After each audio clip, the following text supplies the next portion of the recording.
할렐루야. 지금 프랑스에는 올림픽이 열리고 있잖아요. 오늘은 로마서 8장 31절부터 39절의 말씀을 가지고 제자들의 삶, 구원은 싸움의 시작이다라는 제목으로 말씀의 은혜를 나누려고 그래요. 이렇게 세계인들이 전부 행복하고 축복받아야 할 올림픽 식전 개막 행사에 아주 놀라운 반전들이 있었는데요. 최후의 만찬을 그린 그림을 통해서 예수 믿는 그리스도인들 그리고 예수님을 폄훼하는 어처구니 없는 일들이 일어났어요.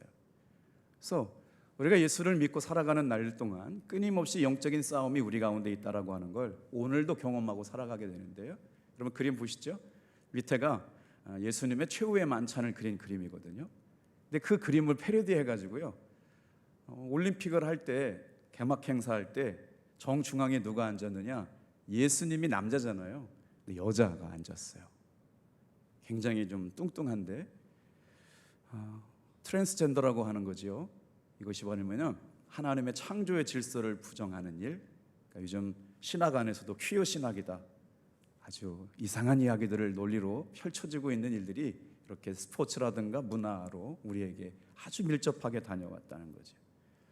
어떻게 보면 예수님을 모욕한 사진이었고, 또 저 사진을 통해 가지고 올림픽을 치르고 있는 마크롱 정부가 노골적으로 기독교를 조롱하고 오늘 우리 살고 있는 그리스도인들의 신앙마저도 아주 이상한 걸로 만들어버리는 일들이 지금 우리가 살고 있는 동시대에 일어나고 있다.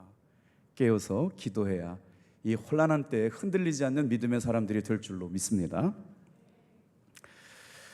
한 주간 동안 어떻게 지내셨어요? 인생은 참 어렵습니다. 제가 만난 사람들은 이전에도 어렵고 지금도 어렵고 앞으로도 어려울 거예요. 왜냐하면 영적 싸움이 치열하게 우리의 삶에 진행되고 있거든요. 제가 만난 사람 가운데 어려운 인생을 살지 않았던 사람들이 없어요. 하나같이 어려운 문제를 가지고 살아가게 되죠. 그런데 이 어려운 문제를 내 힘 갖고 바꿀 수 없다는 것이 우리의 연약함이에요. 그래서 우리에게 뭐가 필요하느냐?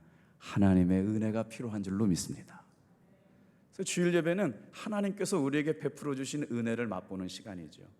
그래서 예수를 구조로 영접하며 살아가는 사람들을 제자라고 그러고, 그 제자들의 삶이 영적 싸움이 시작됐다는 거예요. 구원은 싸움의 시작이다. 오늘 말씀의 제목이죠. 하나님의 은혜가 놀랍다, 하나님의 은혜가 신비롭다, 하나님의 은혜가 정말 귀하다라고 하는 걸 다 설명할 수가 없어요. 그래서 우리는 어려울 때마다, 위기 때마다 성경 안에서 믿음으로 살아냈던 믿음의 사람들, 말씀으로 살아냈던 신앙의 사람들의 승리가 저와 여러분의 승리가 되기를 주님의 이름으로 축복합니다. 그러면서 용기를 가져야 돼요. 말씀 안에서 인생을 승리로 살아갔던 하나님의 사람들이 어떻게 하나님의 은혜로 승리하게 됐는지를 살펴보고, 인간의 지혜로는 다 이해할 수 없지만 전혀 받을 자격이 없는 사람들에게 부어주시는 하나님의 은혜가 오늘 예배 시간에 있는 모든 사랑하는 성도들에게 넘쳐나기를 축복합니다. 그래서 우리에게 희망이 있다는 거죠. 오늘 이 시간 우리는 하나님의 은혜로 얼마든지 하나님께서 주시는 놀라운 삶으로 변화되게 될 줄 믿고, 구원이 영적인 싸움이라면 어떻게 하면 우리가 이기고 승리할 수 있는 사람이 될 수 있을까를 세 가지로 묵상하게 될 텐데, 첫 번째로 한번 따라해 볼게요. 승리에 대한 확신.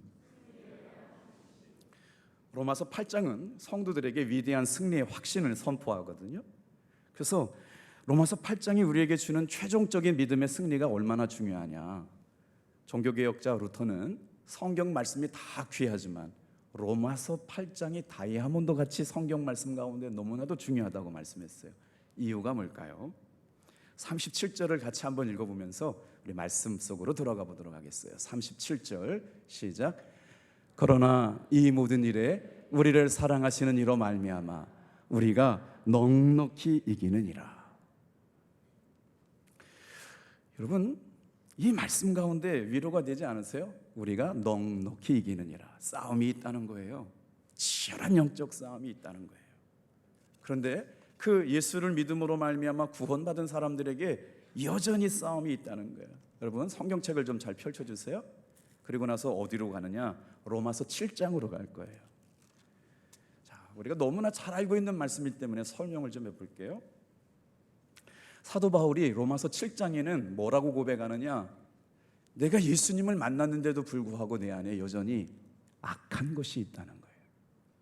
내가 예수님을 믿음으로 말미암아 구원받은 성도의 삶을 살아가는데 내 안에 여전히 죄가 있다는 거예요.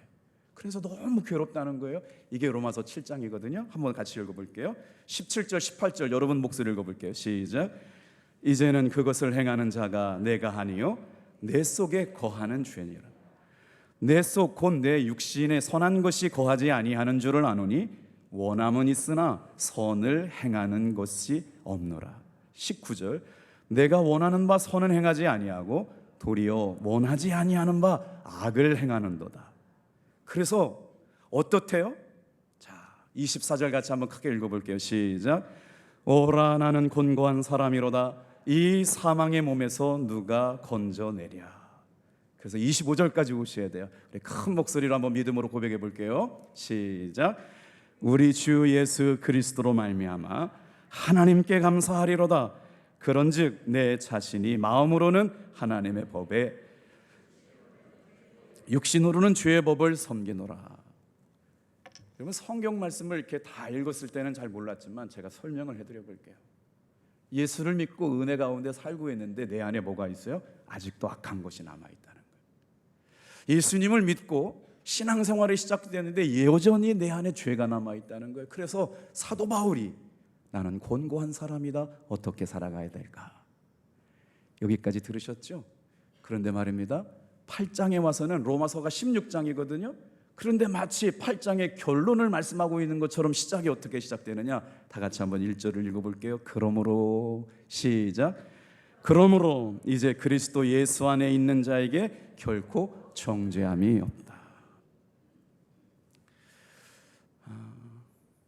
한 주간 동안 성도님들 허락해 주셔가지고요 제가 휴가를 다녀왔거든요. 좀 얼굴이 뽀얘지지 않았어요? 휴가 기간에 우리 성도님들이 저한테도 계속 당신들의 이야기를 보내주셔서 기도하고 살았어요. 허리가 이렇게 3번 경추, 4번 경추가 주저앉아가지고요 수술을 해야 되는 한 성도님이 계세요. 그랬더니 두 병원에 갔더니 당장 수술을 하라고, 지금 수술하지 않으면 큰일 난다고. 그래서 우리 성도님의 기도 제목이 뭐냐면 새 병원을 다녀서 정말 하나님이 주시는 감동에 믿을 만한 의사 선생님께 자기 몸을 맡기겠다고 지금 병원을 2번째까지 갔다 오고 지난주에 3번째 병원을 갔어요. 서울대학교 병원을 갔더니 당신이 등산을 하고 배드민턴을 칠 수 있다면 수술하지 않아도 됩니다. 할렐루야. 야, 남의 성도가 잘 되면 막 아멘 해주면 좋은데. 제가 26살에 단독 목회를 나갔어요. 1997년 1997년 12월 19일 날 성탄절 바로 전주에 단독 목회를 나갔는데 그때가 제 나이가 26살 때였거든요. 이제 휴가가 돼가지고 서울에 제가 신앙생활했던 경신감리교회 감독님께 문안 인사를 드리러 가는데 감독님 연세가 90살이세요. 그래서 문안을 드리러 갔는데 감독님 되게 무서웠거든요. 얼마나 무서웠냐면 고영강 사모하고 저하고 결혼한다고 문안 인사를 드리러 갔는데 저녁 7시 이후에 왔다고 가라고. 어른들한테 문안 인사 드릴 때는 해지고 오는 거 아니라고. 아이고 잘못했다고 다음부터는 안 그러겠다고 앉았거든요. 그랬더니 고영강 사모를 처음 인사시켜주는데 전공이 뭐하냐고 그랬더니 신학 공부했다고. 당장 이혼하라고. 무슨 놈의 여자가 신학을 공부하냐고. 고영강 사모 문안 인사 드리러 가다 엘리베이터에서 울면서 내려왔어요. 그래가지고 그게 아주 오래된 얘기가 돼가지고 감독님이 이제 저희 교회 와가지고 이렇게 말씀 전할 때 감독님 그때 왜 그러셨냐고 막 그랬더니 내가 그때 왜 그랬는지 모르겠다고. 지금은 순한 양이 되셔가지고요. 그 말씀을 드리려고 한 게 아니라 요즘 어떻게 지내세요? 그랬더니 굉장히 아프셔서 돌아가신다고 했는데 정말 건강해지신 모습으로 저희를 만나서 환영해 주시는 거예요. 아침부터 저녁까지 딱 한 가지 일만 하신다는 거예요. 아침부터 저녁까지 앉으면 성경을 읽으시고 저녁 8시가 되면 해가 진 그 순간부터 불을 다 끈 다음에 제자들을 위하여 기도하신다는 거예요. 제가 따져보니까 30년 전 일이더라고요. 김석기 목사야, 네가 자랑스럽다. 제가 26살에 목회 나오는데 감독님께서 저를 바라보시고 나는 네가 참 자랑스럽고 해가 지고 나서 기도를 시작하면 네 기도를 빼놓지 않는단다. 너무나 감동을 받았어요. 사랑하는 성도 여러분, 살아가면서 누구에겐가 은혜를 받았다면 그 은혜를 잊지 않고 살아갈 수 있는 여러분 되기를 축복합니다.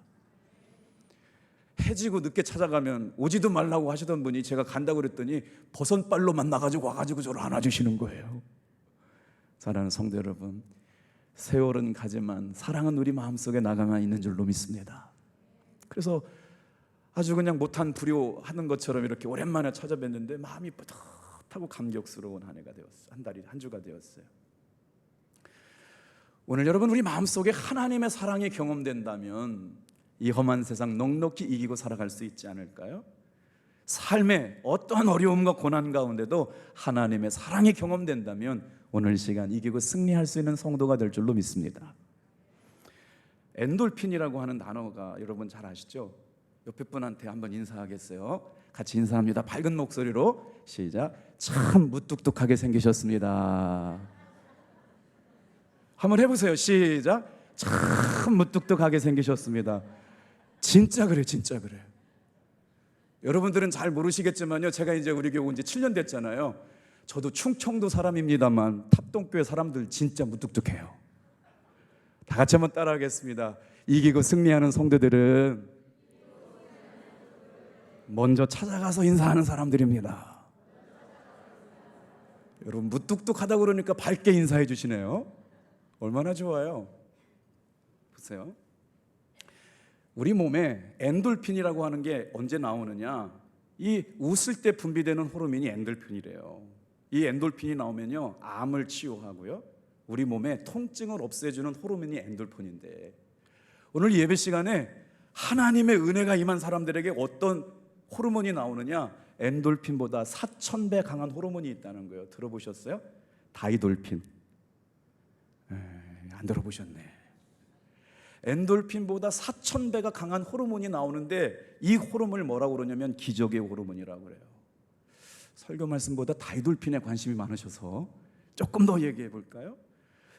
그러면 이 다이돌핀이라고 하는 엔돌핀보다 4000배가 강한 호르몬이 언제 나오느냐, 다 같이 한번 따라해 볼게요. 사랑의 감정을 경험했을 때, 그리고 어떤 굉장한 감동을 받았을 때 다이돌핀이 나온다는 거예요. 언제 그런 은혜를 경험할 수 있을까요? 예수의 사랑, 예수의 사랑, 바다 물결같이 내게 임하니 영광의 물결에 온전히 쌓여서 내 영혼 내 기쁨 한량없도다. 자, 32절 말씀으로 좀 가볼게요. 우리 여러분, 아멘을 크게 한다고 믿음이 좋은 건 아니지만 그 사람의 영성이 말씀을 읽는 목소리를 통해서 좌우돼요. 32절 같이 한번 큰 소리를 읽어볼게요. 시작. 자기 아들을 아끼지 아니하시고 우리 모든 사람을 위하여 내주시니가 어찌 그 아들과 함께 모든 것을 우리에게 주시지 아니하겠느냐. 아들을 아끼지 않으셨대요. 모든 사람을 위하여 그 아들을 내어주셨대요. 그래서 우리에게 모든 것을 주시려고 저와 여러분을 이 예배의 자리로 불러주신 줄로 믿습니다. 나를 위해서 십자가에서 죽으신 그 십자가의 사랑이 오늘 우리에게 어떻게 나타나느냐, 삶의 고난이 주는 위기와 어려움과 눈물 앞에서 이길 수 있는 힘이 우리에게 있다. 요한일서 5장 4절 말씀도 연거푸서 읽겠습니다. 시작. 무릇 하나님께로부터 난 자마다 세상을 이기느니라. 세상을 이기는 승리는 이것이니 우리의 믿음이니라 라고 방송 원고를 보냈는데, 성도들이 세상을 이기는 믿음이 있어요. 우리가 오늘 가슴 아픈 일 있잖아요. 눈물 나는 일 있잖아요. 두려운 일 있잖아요. 휴가가 이제 목요일쯤 되는데 제 마음속에 벌렁벌렁 이렇게 막 떨리는 게 있죠. 마치 군대 휴가 끝나고 자대 복귀하는 것처럼 말이에요. 합동교회를 돌아와가지고 목회를 시작하는데 목요일부터 배가 알싸하게 아프기 시작하면서 금요일부터는 막 숨이 가빠지고, 저만 그런 줄 알았더니 우리 김동혁 권사님이 나도 그래요 그랬어요. 너무나도 평안하고 사랑하고 굉장히 행복한데도 불구하고 현장에 복귀하려고 그러는데 막 긴장되기 시작했어요. 지금 저 떨고 있어요 여러분. 근데 왜 그래요? 삶이 호락호락하지 않아요. 오늘 예배 가운데 어떤 성도, 우울한 성도가 계세요. 삶의 문제 때문에 힘들어해요. 정말 내 힘 갖고 안 되는 삶의 문제가 있어요. 사도 바울이 로마서 7장에 뭐라고 그랬어요? 내 안에 아직 악한 게 남아있어요. 이럴 순 없잖아요. 예수를 믿고 살아가는 나에게 아직까지 죄가 있다니요? 오라 나는 곤고한 자로다. 이 사망의 법에서 누가 나를 건져낼까? 그런데 로마서 8장 다 같이 한번 따라합니다. 성령의 역사가 우리를 이기게 하신다. 근데 어떻게 이기게 하시느냐? 주목해볼 나눠 있다고 그랬어요. 넉넉히 이기시느니라. 하나님으로부터 난 자마다 세상을 이기느니라. 세상을 이기는 승리는 이것이니. 다 같이 한번 따라합니다. 우리의 믿음이니라. 원고를 보냈는데 5절이 보이기 시작하는 거예요. 그래서 5절 같이 한번 읽어볼까요? 방송팀 되게 세련됐죠. 그 시간에 5절을 또 준비해 놓으셨어요. 같이 읽어요. 시작. 예수께서 하나님의 아들이심을 믿는 자가 아니면 세상을 이기는 자가 누구냐? 예수님이 하나님의 아들이심을 믿는 사람들이 제자예요. 그런데 그 제자들이 이 땅에 살면서 세상 가운데 끊임없이 싸움이 있지만 하나님의 아들이신 예수를 믿는 자가 세상을 이기는 사람들인 줄로 믿습니다. 아멘이 되셔야 돼요. 할렐루야. 그래서 오늘 이 시간 우리가 예배를 통해서 말씀을 들으며 고백해야 될 단어가 있어요. 다 같이 한번 따라해 볼게요. 예수님 사랑합니다. 주여 믿습니다. 근데 이런 걸 여러분 어떻게 설명할 수가 없어요. 이 예배 시간에 주님 내가 믿어요 라고 고백하는 그 믿음 안에 역사가 일어나요. 두려움이 떠나가고요, 불안이 떠나가고요, 근심이 떠나가고요, 문제가 해결될 줄로 믿습니다.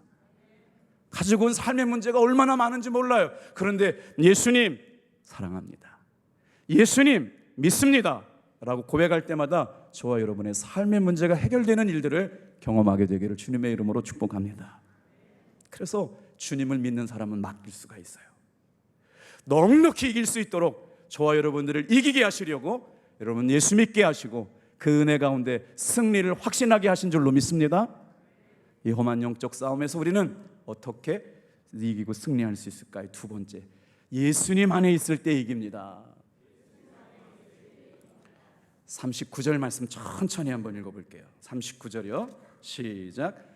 높음이나 깊음이나 다른 어떤 피조물이라도 우리를 우리 주 예수 그리스도 예수 안에 있는 하나님의 사랑에서 끊을 수 없느니라.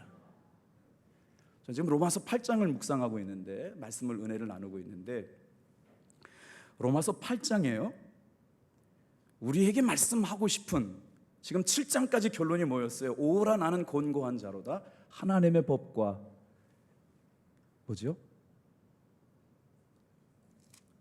자, 하나님의 법과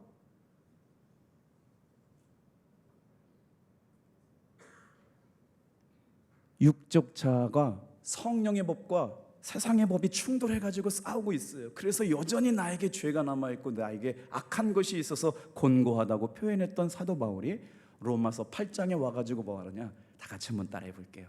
예수님 안에 있는 사람들에게 이길 수 있다라고 얘기하고 계시거든요. 오늘 여러분 이 말씀을 좀 잘 따라오셔야 돼요. 성경 표현에 보면 예수 안에서라고를 in Christ라고 써 있어요. 근데 저에게 물었어요. 김석기 목사, 너 예수님 안에 있는 걸 뭐라고 설명할 수 있니? 예수님 안에 있다는 건 느낌으로 알겠는데 표현하기가 어려워요. 예수님 안에 있어야 이기고 승리할 수가 있는데. 여러분, 오늘 이 시간 예수님 안에 있는 여러분 되길 바랍니다. 그런데 오늘 말씀해 보니까 로마서 8장에 예수를 믿는 사람들에게 엄청난 축복이 담겨져 있어요. 주목해 보아야 할 단어가 있습니다. 예수 안에 있는 하나님의 사랑. 37절부터 31절부터 39절까지의 표제가 뭐 있느냐 이렇게 되어 있어요. 한번 따라해 보세요. 그리스도의 사랑, 하나님의 사랑, 우리 한번 1절 같이 한번 읽어볼게요. 로마서 8장 1절이에요. 시작. 그러므로 그리스도 예수 안에 있는 사람들은 정죄에 결코 정죄함이 없는. 이 말씀이 무슨 말이냐면요, 7장에 뭐가 있어요? 예수님을 구주로 영접하고 살아가는 내 안에 죄가 있다고요. 여전히 악한 것이 있다고요. 그래서 권고했어요. 날마다 육적 자와 영적 자가 싸우고 있어가지고 어떻게 살아야 될지 몰라서 힘들었단 말이에요. 그런데 뭐라고 말씀하시느냐? 승리가 어디 있어요? 예수님 안에 있는 사람들에게 승리가 있대요. 그래서 로마서 8장 1절부터 11절까지를 묵상하다 보니까 예수님 안에 있다는 것을 세 가지로 설명을 해요. 여러분, 언제나 어디서나 예수님 안에 있는 여러분 되길 바랍니다. 그러면 예수님 안에 있다는 게 뭔지를 알아야 될 거 아니에요? 첫 번째, 다 같이 한번 따라해 주세요. 하나님의 영이 내 안에 거하신다. 그러면 어떤 역사가 일어나냐면 내가 누군지를 알게 돼요. 내가 어떤 사람인지 알게 돼요. 내 삶은 어때요? 찌질해요. 겁도 많아요. 두려움도 많아요. 노력했지만 안 되는 것도 많네요. 애도 써봤지만 우울하기만 해요. 살아갈 힘이 없어요. 이게 나예요. 이게 진짜 나예요. 두렵고 염려하고 불안한 게 나예요. 그런데 우리가 어떻게 이길 수 있는 힘이 있느냐? 예수님 안에 있을 때. 근데 예수님 안에 있는 것을 사도 바울은 뭐라고 표현했냐면, 다 같이 한번 따라해봐요. 하나님의 영이 내 안에 있다. 사랑하는 성도 여러분, 우리가 오늘 이길 수 있는 힘이 어디로부터 와요? 나는 안 된다니까요. 내 노력 갖고는 안 돼요. 하나님의 영이 있음을 믿고 사시길 바랍니다. 그래서 예수님 안에 거한다는 건 뭐냐? 하나님의 영이 내 안에 임하시면 한심하게 넘어져 있는 나에게, 두렵고 벌벌 떨고 있는 나에게 할 수 있어. 내가 널 도와줄게. 넉넉히 이길 수 있다라고 말씀하신다고 성경은 말하고 있는 거예요. 제가 지난 주간에 저를 위해 가지고요, 이제 청년들이 모이는 집회, 서산 성결교회에 갔어요. 청소년들이 한 1000명 모였는데, 집회 7시 반에 시작돼 가지고 한 10시쯤이면 끝난 줄 알았는데 7시 반에 시작한 집회가 11시 반도 끝나지 않는 거예요. 청년들이 1000명이 모였는데 제가 충격받는 사건이 있었어요. 말씀이 점점 강해지고 나서 목사님이 이렇게 말씀하시는 거예요. 이 자리에 있는 가운데 죽음을 생각하는 사람 앞으로 나와. 우울한 사람 다 앞으로 나와. 그때 놀라운 사건이 일어납니다. 1000명 가까운 청년들 가운데 이쪽 저쪽에서 10명 넘게 앞으로 나오라니까 20-30명이 넘게 죽고 싶어요, 우울해요, 저 힘들어요, 저 충격받았잖아요. 나왔다는 게 중요한 게 아니에요. 이 시간 여러분 아멘 하셔야 돼요. 우울의 영, 슬픔의 영, 죽음의 영, 나사렛 예수의 이름으로 명하니 떠나갈지어다. 떠나갈지어다. 떠나갈지어다. 이렇게 아멘해서 청년들이 1000명이 아멘 하는데 하나님께서 치료하셨습니다. 믿고 오늘부터 결단한 사람은 고침받았습니다. 주님이 역사하십니다. 그 자리에 온 사람들이 누구냐? 장로님, 권사님, 목사님, 우리 애기들이에요. 신앙생활 잘하던 청년들이에요. 4시간씩 앉아가지고 찬양하고 예배할 사람 많지 않습니다. 근데 그 중에 죽음을 생각하는 청소년들이 이렇게 많다고요? 깜짝 놀랐어요. 근데 그 시간에 우리를 우울하게 짓누르고 안 된다고 짓누르고 슬프다고 만들고 죽고 싶은 영에 사로잡혀 있는 아이들을 말씀으로 선포할 때 애들이 일어나서 살아나는 모습을 보게 되었어요.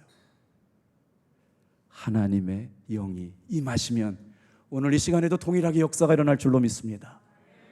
여러분, 그래서 여러분의 자녀들, 가족들, 이웃들 신앙생활 한다라고 하는 것만 만족하지 말고 하나님의 영이 그의 마음을 다스리고 있는지 살펴보시기를 바랍니다. 이게 예수님 안에 있는 거예요. 두 번째, 다 같이 한번 따라해 보세요. 2절 같이 한번 읽겠습니다. 시작. 이는 그리스도 예수 안에 있는 생명의 성령의 법이 죄와 사망의 법에서 너를 해방하였습니다. 예수님 안에 있는 사람은 다시 정죄함을 받지 않아요. 여러분 이 말씀 기억하셔야 돼요. 7절까지 사도 바울이 뭐라고 그랬어요? 예수 믿었는데 내 안에 죄가 있다고 그랬어요. 예수 믿었는데 내 안에 악한 것이 있다는 것을, 내 안에 선한 것이 하나도 없다는 거예요. 내가 의지대로 살아보려고 했고 노력돼 보려고 했는데 안 됐어요. 그래서 8장이 중요한 거예요. 다 같이 한번 따라합시다. 하나님의 영, 그리스도의 영, 성령께서 내 안에 계실 때 역사하신다. 여러분 이 말씀 놓치면 안 돼요. 한 번 더 가야 돼. 이제 여러분 지금 한 50% 왔어요. 그리스도의 영이 뭐냐? 제가 새 번역어를 읽어드릴게요. 그리스도 예수 안에서 생명을 누리게 하는 성령의 법이 당신을 죄와 죽음의 법에서 해방하여 주었기 때문입니다. 우리 신앙생활은 영적 싸움이에요. 사느냐 죽느냐의 싸움이에요. 치열한 영적 싸움이 진행되고 있어요. 여러분 전부이어야 이기고 승리할 줄로 믿습니다. 주일날 교회 그냥 나와주는 것 갖고는 영혼이 변화 못 시켜요. 그런데 사느냐 죽느냐의 문제를 가지고 씨름하면서 하나님의 얼굴을 구하고 주님의 음성을 듣고 하나님의 마음과 생각이 내 마음속에 임하면 어떻게 되느냐? 성령께서 5절 6절을 좀 한번 읽어보고 나갈게요. 5절 6절 같이 읽어봅니다. 시작. 육신을 따르는 자는 육신의 일을, 영을 따르는 자는 영의 일을 생각하나니 육신의 생각은 사망이요 영의 생각은 생명과 평안이니. 육적 자아가 내 마음에 가득해요. 그러면 내 삶은 어떻게 되느냐? 육신을 따르는 사람이 되는 거예요. 그런데 영을 따라 살아가는 사람은 영의 생각을 해요. 육신의 생각은 사망이지만 영의 생각은, 다 같이 한번 따라합시다. 생명과 평안이니라. 여러분 1절 말씀 다시 띄워주세요. 우리가 예수님 안에 머물러야 한다는 것이 신앙생활에 왜 이렇게 중요하느냐? 1절 볼까요? 같이 읽어요. 시작. 그러므로 이제 그리스도 예수 안에 있는 자에게는 결코 정죄함이 없다. 죄가 없다고 말씀하지 않았어요. 죄가 있어요. 여전히 약한 것이 있어요. 그런데 하나님께서 정죄하지 않는다는 거예요. 이게 은혜입니다, 여러분. 여전히 내가 죄악 가운데 있고 내가 여전히 약한 가운데 정죄함이 없어요. 이 은혜로 살아가시길 바랍니다. 죄가 있는데 왜 예수님께서 정죄하지 않아요? 예수님 안에 있기 때문에 그래요. 하나님의 영이 있기 때문에 그래요. 그리스도의 영이 있기 때문에 그래요. 두 번째 한번 따라해보세요. 그리스도의 영이 우리 가운데 있다고 말씀하셔요. 자, 9절 같이 읽어보겠습니다. 시작. 만일 너희 속에 하나님의 영이 거하시면 너희가 육신에 있지 아니하고 영에 있나니 누구든지 그리스도의 영이 없으면 그리스도의 사람이 아니니라. 그래서 말씀을 읽다 보니까 예수님 안에 있는 걸 뭐라고 사도 바울이 말하느냐? 따라해 보실게요. 하나님의 영, 그리스도의 영. 그리고 한 가지가 더 있어요. 무슨 영이 있느냐? 살리는 영이에요. 제가 지금 죽음의 영, 우울의 영, 슬픔의 영을 예수님의 이름으로 명하노니 떠나가라라고 말씀하신 것은 성령님께서는요 어떤 영이냐? 다 같이 한번 따라해 보세요. 살리는 영이시다. 믿어지시면 아멘. 우리가 왜 예수님 안에 거해야 되냐면 이것 때문에 그래요. 그런데 하나님의 영, 그리스도의 영, 살리시는 영이 어디에서 역사하느냐? 여러분 놀랍게 로마서 8장은 하나님의 영이 역사하는 장소를 말하고 있습니다. 우리가 하나님을 어떻게 경험하게 살아갈 수 있을까요? 볼까요? 세 번째, 살리시는 영이 내 안에 거하신다는 거예요. 10절 11절 말씀 읽어볼게요. 시작. 또 그리스도께서 너희 안에 거하시면 몸은 죄로 말미암아 죽은 것이나 영은 의로 말미암아 살아 있는 것이니라. 예수를 죽은 자 가운데서 살리신 이의 영이 너희 안에 거하시면 그리스도 예수를 죽은 자 가운데서 살리시는 이가 너희가 안에 거하시는 그의 영으로 말미암아 너희 죽을 몸도 살리시리라. 아멘. 너희 죽을 몸도 살리시리라. 너희 죽을 몸도 살리시리라. 여러분 이 말씀이 예수님 안에 거한다고 표현했는데 예수님 안에 거하는 건 뭐냐? 하나님의 영, 그리스도의 영, 살리시는 영이 내 안에 있다는 걸 확인하고 살아가요. 하나님이 내 안에 계셔요. 성령님이 역사하시는데 내가 어떻게 죽을 수가 있어요? 여러분 이 말씀을 믿고 담대하게 선포하는 여러분 되기를 축복합니다. 여기 보세요. 너희 죽을 몸도 살리시리라라고 하는 말씀은, 자, 천주교에서는요 성인이라고 할 때 어떤 사람, 예를 들어 김대건 신부님이 돌아가셨어요. 그러면 그분을 성인의 반열에 추천을 해야 되려면 어떻게 해야 되냐면 자연현상이 있어야 돼요. 뭐 쌍무지개가 떴다거나 뭐 태풍이 멎었다거나 이상한 자연현상이 있을 때 야 이분의 삶은 진짜 성인이다 그럴 때 세인트 대건 이렇게 돼서 성 김대건 이렇게 된 거거든요. 그래서 막 지금 200주년에서 막 엄청난 잔치 열잖아요. 그런데 우리 개신교 입장은 뭐냐면요, 여러분이 성도예요. 성도가 뭐냐면요, 거룩한 물이에요. 하나님의 영, 그리스도의 영, 살리시는 영이 함께 있는 데가 여러분 거룩한 성도임을 믿으시길 바랍니다. 잘 따라오셨어요? 로마서 8장이 그러면 하나님의 영, 살리시는 영, 그리스도의 영이 어디에 역사하느냐? 성경은 오늘 그 역사하는 자리가 뭐라고 했냐면요, 마음이라고 얘기해요. 영어로는 마인드로 써 있어요. 마인드를 해석할 때 뭐라고 해석해요? 생각, 마음, 이렇게 얘기해요. 그러니 오늘 지금 우리의 마음 가운데 싸움이 있어요. 생각 가운데 싸움이 있어요. 하나님의 영이 생각을 지배할 때 살게 될 줄로 믿습니다. 여러분, 회개가 뭔지 아세요? 회개는요, 놀랍게도요, 메타노니아라고 표현돼요. 메타노니아는 여러분 다른 말로요, 생각의 변화를 얘기해요. 나 죽고 싶어, 나 우울해, 나 슬퍼, 아무도 나에게 관심 갖춰주지 않으니까 나는 이렇게 살아도 돼 라고 하는 것이 내 실존이라면, 그렇지 않아. 하나님은 널 도우실 거야. 너를 살리실 거야. 너를 새롭게 하실 거야. 사람들이 날 못하다고 말해요. 무능하다고 말해요. 안 된다고 말해요. 그러나 성령님께서는 도와주실 거예요. 나는 못하지만 성령님이 도와주시면 할 수 있어요. 아멘. 이게 살리시는 영이 하는 거예요. 그래서 이 마음의 역사가 바뀌는 것, 이게 회개의 메타노니아예요. 생각이 바뀌는 것, 우울의 영, 슬픔의 영, 죽음의 영이 떠나가는 은혜가 이 시간에 있어지길 바랍니다. 어디서부터? 내 마음으로부터. 성령이 역사하시고 하나님의 영, 그리스도의 영, 살리시는 영이 역사하시는 장소가 생각, 마음이라는 걸 깨닫고, 여러분 기도할 때마다 마음의 변화가 일어날 수 있도록 결단하시는 여러분 되길 축복합니다. 자, 우리가 어떻게 하면 이 험한 세상에서 이기며 승리하며 살아갈 수 있을까요? 세 번째, 다 같이 한번 따라해 볼게요. 성령의 인도하심을 따라 살 때 넉넉히 이깁니다. 26절, 27절, 28절 천천히 같이 읽어볼게요. 시작. 이와 같이 성령도 우리의 연약함을 도우시나니 우리는 마땅히 기도할 바를 알지 못하나 오직 성령이 말할 수 없는 탄식으로 우리를 위하여 친히 간구하시느니라.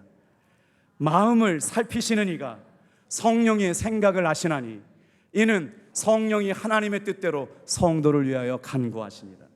우리가 알거니와 하나님을 사랑하는 자, 그의 뜻대로 부르심을 입은 자들에게는 모든 것이 합력하여 선을 이루느니라.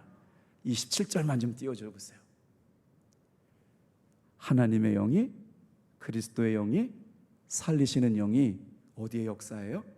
마음의 역사예요. 그래서 이 살리시는 영이 내 마음의 역사예요. 생각을, 마음의 변화가 생각을 갖고 오잖아요. 바뀌어나잖아요. 생각의 변화가 언어의 변화를 갖고 와요. 언어의 변화가 가치관의 변화를 갖고 와요. 사상의 변화를 갖고 와요. 삶의 모습을 바꿔놓아요. 그런데 지금 이 시간 마음을 살피시는 이가 누구시느냐? 살리시는 성령인 줄로 믿습니다. 그래서 예배 시간마다 주여 오늘도 내 마음을 바꿔주시옵소서. 하나님의 생각, 하나님의 뜻, 하나님의 영이 기뻐하시는 마음으로 바꿔주시옵소서. 성령의 생각을 알아요. 성령이 하나님의 뜻대로 성도가 살아갈 수 있도록 이 시간도 성령님이 우리를 위하여 기도하고 계심을 믿습니다. 그래서 넉넉히 이기는 거예요. 내 힘 갖고 못 이겨요. 내 의지 갖고 못 이겨요. 성령님의 도우심을 구하며 살아가시길 바랍니다. 그런데 오늘 사도 바울이 그냥 우리가 믿으면 이런 승리를 줄게요라고 얘기하지 않았어요. 뭐가 있대요? 31절부터 36절. 이기기 위하여 도전이 있는데 싸우고 승리해야 그 승리가 내 것이 된다는 거예요. 자, 어떤 도전일까요? 31절 보세요. 누가 우리를 대적하리요? 예수님을 믿고 구주로 영접한, 거룩함을 경험한, 구원의 은혜를 경험한 사람들에게 대적함이 있다는 거예요. 33절. 누가 택하신 자들을 고발하리요? 예수 믿고 살아가는 성도들에게 고발하는 일들이 있다는 거예요. 원수들의 고발이 있어요. 거짓말하고 헐뜯고 엉뚱하게 힘 빼놓고 낙심하게 만들고 절망하게 만들고 억울한 일 막 나게 하고, 이게 고발이에요. 세상 살다가 믿음 지키고 살아가려고 보면 고발당하는 일이 많아요. 그런데 35절은 같이 읽어요. 시작. 누가 우리를 그리스도의 사랑에서 끊으리요? 환난이나 곤고나 박해나 기근이나 적신이나 위험이나 칼이랴. 이게 무슨 말이냐면 하나님의 사랑이 나를 붙들고 계세요. 예수님의 사랑이 나를 붙들고 있는데 이런 일들이 계속 있어요. 환난 당하는 일, 곤고한 일, 외롭고 쓸쓸한 일, 어려운 일, 기근, 적신, 위험한 칼이 내부적으로 생겨나고 외부적으로 일어나요. 그런데 결론이 뭐냐? 여러분 37절 결론을 주목해서 보셔야 돼요. 다 같이 한번 빨간 글씨 읽겠어요. 시작. 넉넉히 이기느니라. 목소리 높여서 넉넉히 이기느니라. 앞에를 꾸며주는 단어가 중요해요. 우리를 사랑하시는 이로 말미암아. 오늘 나를 사랑하시는 예수님으로 말미암아 우리는 넉넉히 이기고 승리할 줄로 믿습니다. 아멘이세요? 넉넉히 이길 줄로 믿습니다. 오늘 이 말씀을 잘 생각하셔서 한 주간도 승리하는 여러분 되길 바라요. 아멘하고 말씀을 마쳐야 되는데 두 구절 더 보고 말씀 마칠게요. 예수님께서 우리에게 승리를 약속하셨어요. 고린도전서 15장 57절 58절 큰 소리를 읽고 마칠 거예요. 시작. 우리 주 예수 그리스도로 말미암아 우리에게 승리를 주시는 하나님께 감사하노니. 승리를 주시는 하나님 앞에 감사하며 사시길 바랍니다. 그러므로 내 사랑하는 형제들아 견실하여 흔들리지 말고 항상 주의 일에 더욱 힘쓰는 자들이 되라. 이는 너의 수고가 주 안에서 헛되지 않은 줄 알미니라. 아멘. 고린도후서 2장 13절 시작. 항상 우리를 그리스도 안에서 이기게 하시고 우리로 말미암아 각처에서 그리스도를 아는 냄새를 나타내시는 하나님께 감사하노라. 답동교회 안에서 영적 싸움이 있지만 이기고 승리하는 사람들이 예수님의 거룩한 향기가 되어 드러나게 될 줄로 믿습니다. 기도하겠어요.